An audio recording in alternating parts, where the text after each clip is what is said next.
नमस्कार. मी तारा. द तारा डायरीमध्ये आपलं सहर्ष स्वागत आहे. बऱ्याच दिवसांनी व्हिडिओ पोस्ट करत आहे. विषय पण तसा गंभीरच आहे, कारण आपण पाहतोच आहोत की महाराष्ट्रामध्ये या सध्याच्या काळामध्ये कोणता विषय धुमाकूळ घालत आहे.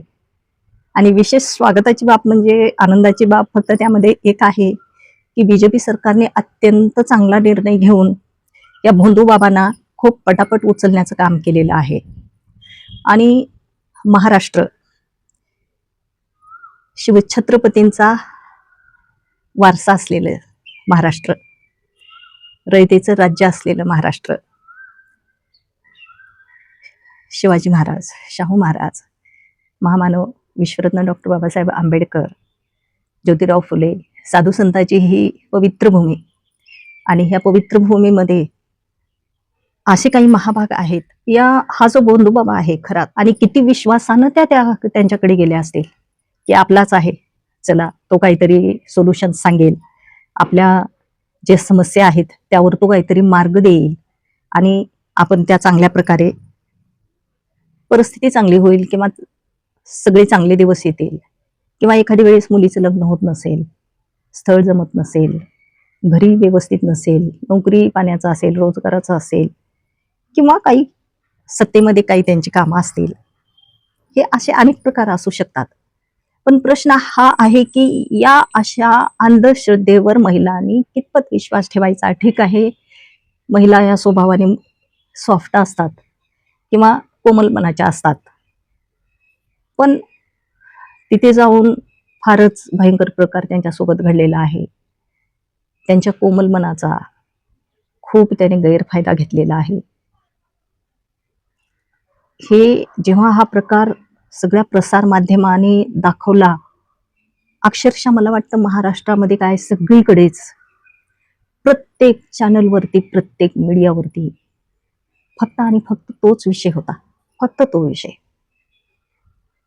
एवढं मोठं रॅकेट, बापरे. आपण दुसऱ्या देशाच्या फाईलमध्ये हे होतो की एप्स्टीन फाईल, तिकडे आपलं सर्वांचं लक्ष होतं की कोणत्या नेत्याचे नाव येतात, कोण कोण आहे सामील. आणि त्यामध्ये सगळेजण खरं तर म्हणजे खूप हे करत होते की छोट्या बालकांचं शोषण तिथे झालेलं होतं, छोटे असतील किंवा मोठे असतील, सर्वांचं तिथे हे झालेलं होतं. ती सध्या चर्चेमध्ये असताना महाराष्ट्रामध्ये तशीच एप्स्टीन फाईल इथे व्हावी, म्हणजे सगळीकडेच हे असे आहेत का? प्रत्येक राज्यात आहेत का हे एप्स्टीन फाईल? त्यापेक्षा भयंकर आहे हे, अगदी भयंकर. असे काही त्यांचे घटना आहेत की ते अंगावर काटा येतो ऐकल्यानंतर, आणि मनाला पीळ पडतो की किती हा क्रूरपणा आहे, किती माणुसकीला काळीमा लावणारी ही घटना आहे. छोट्या मुली आहेत त्यामध्ये, त्यानंतर लग्नाच्या वयात आलेल्या मुली आहेत, त्यानंतर महिला आहेत, त्यामध्ये आणखी थोड्या पुढं वयोग्रुपच्या महिला आहेत. ह्या सगळ्यासोबत घाणेरडे प्रकार. आणि महिला किती दिवस गप्प बसणार हो, किती दिवस गप्प बसणार त्या? खूप छान झालं पण ह्या सरकारने त्यांना जेरबंद केलं. आणि विशेष म्हणजे अगदी कानाचा कूस कुणाला कळू न देता बीजेपी सरकारने त्यांना अटक केली, आणि हे मोठं रॅकेट उघडकीस आलं आणि बऱ्याच जणांना दिलासा मिळाला त्या पीडित महिलांना. अगदी म्हणजे महाराष्ट्रप्रेमी जे आहेत एकच मागणी करतील की ह्या नराधम माणसाला लवकरात लवकर आणि कठोरात कठोर शिक्षा व्हायला हवी. त्या भोंदू बाबाची जर विद्या थोडी जरी खरी असती तर तो स्वतःला वाचू शकला असता. तो स्वतःला पण वाचू शकलेला नाही. मग काय काय खाक तो दुसऱ्यांना वाचू शकणार आहे? त्याचं अटक सत्र तो थांबू शकला नाही, त्याच्याशी संबंधित असणाऱ्या लोकांना तो वाचवू शकला नाही. मग काय विद्या असेल त्याच्यामध्ये बघा, किती फसवून त्यांनी ती सगळी संपत्ती गोळा केलेली असेल. आपण का असे फसतो? म्हणजे जर थोडंसं पुढे जाऊन विचार केला तर म्हणजे भयंकर आहे की आपण का असे फसतो. तेच जर दान आपण कोण्या एखाद्या शाळेला दिलं असतं तर कमीत कमी मध्यमवर्गीय असतील किंवा तिथं शिकणारे विद्यार्थी असतील त्यांना खूप चांगल्या प्रकारची मदत मिळाली असते आणि ते थोडे शहाणे झाले असते. आणखी कधी पण विद्या शहाणी करते माणसाला.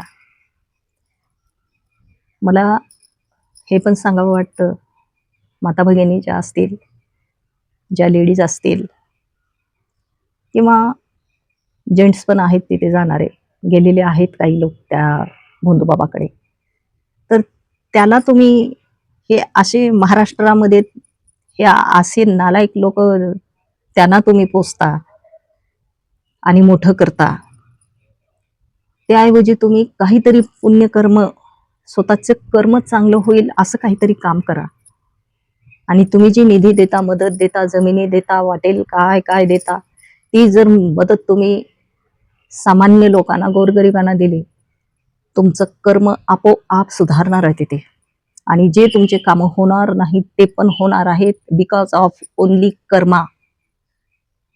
एवढी पॉवर कशातच नाही. तुमचं नशीब बदलण्याची जेवढी पॉवर तुमच्या कर्मामध्ये आहे, फक्त त्याला ओळखा तुम्ही. म्हणजे मुख्यत्वे 2 विषय मी खूप जास्त पाहिलेले आहेत. म्हणजे कोणते?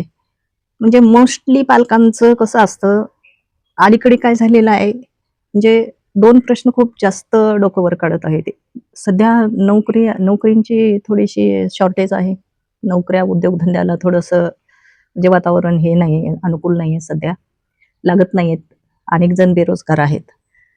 लग्न न जमण्याचं ते एक मुख्य कारण आहे. मुलगी असो या मुलगा असो, त्यांचं लग्न फक्त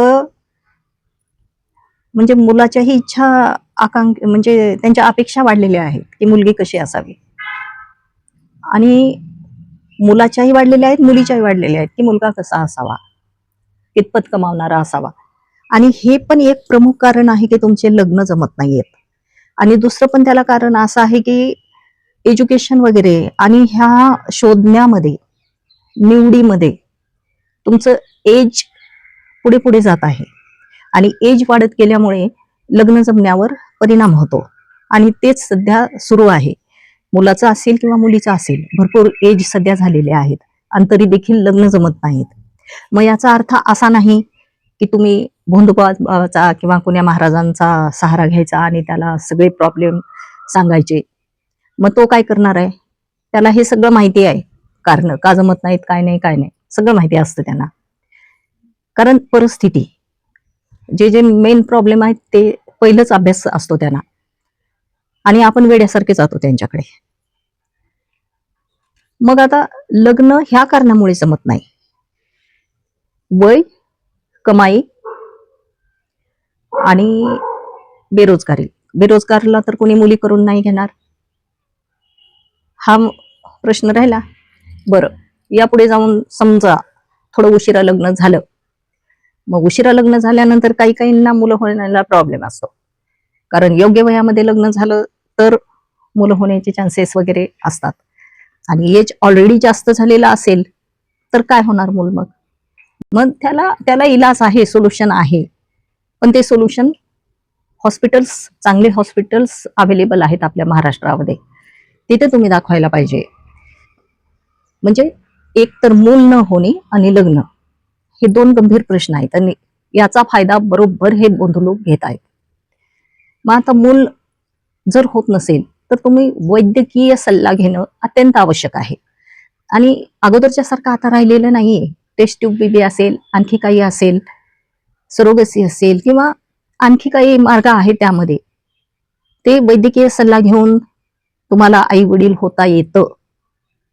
त्याला म्हणजे आवश्यक नाही की तुम्ही महाराजाकडे जायला पाहिजे किंवा भोंदूबाबाचा आधार घ्यायला पाहिजे. या बाबा आणि महाराजामुळे असंख्य लोक त्रस्त आहेत, परेशान आहेत, आणि विशेषतः अनेकांचे संसार ह्या अशा नालायक लोकांमुळे उठलेले आहेत. मग आता जे कपल आहेत त्याने खूप गरजेचं आहे की थोडासा चांगला विचार करून, म्हणजे सदसद विवेक बुद्धी जागृत ठेवून थोडंसं विचार करून आपल्या संसाराबद्दल, कुटुंबाबद्दल निर्णय घेणं आवश्यक आहे. एवढं उतावीळपणे जाऊन लेडीजला म्हणा किंवा स्वतः म्हणा, त्या बाबाला आपली संपत्ती, आपली पत्नी देणं अत्यंत चुकीचं आहे. किंवा नाविलाजानं मूल होत नाही म्हणून एकदम म्हणजे त्याच्या पायाशी जाणं, हे फार चुकीचं आहे. हे कुठंतरी थांबायला हवं आता.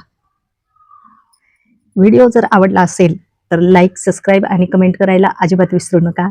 भेटूया अशाच एका विषयावर. तोपर्यंत धन्यवाद. स्वस्त रहा, मस्त रहा आणि विशेष व्हिडिओ पाहत रहा.